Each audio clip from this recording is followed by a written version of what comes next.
Thank you for coming.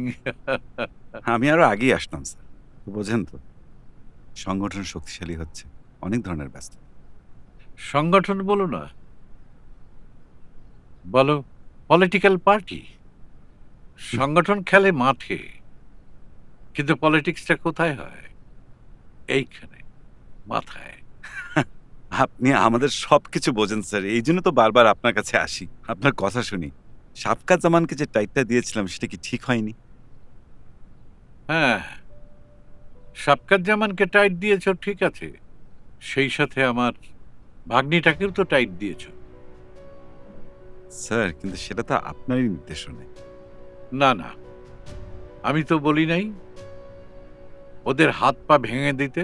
আমি তো বলেছিলাম মোরালি ওদের একটু ব্রেক করে দাও, তা তো করো নাই। আসলে স্যার, হাত পা ভেঙে দেওয়ার কোনো ইন্টেনশন আমাদের ছিল না। পরিস্থিতি এমন হয়ে গেল যে কখন যে কি হয়ে গেল। আসলে ইয়াং ছেলেপেলে তো, মাথা গরম, বুঝতেই পারেন, কন্ট্রোল অ্যাকশন, করতে পারি নাই। অ্যাকশন, ডাইরেক্ট অ্যাকশন বলে তো শুধু আর রিঅ্যাকশনে থাকা যায় না স্যার।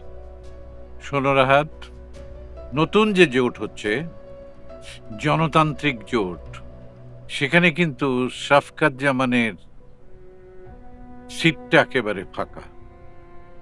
এই ফাঁকা মাঠে গোল দেওয়ার জন্যে একমাত্র প্লেয়ার হিসেবে আমরা ভাবছি তোমাকে। বুঝতে পারছো? নেক্সট ইলেকশন পর্যন্ত মাথা ঠিক রাখতে হবে। একটাই টার্গেট, তোমার নমিনেশন।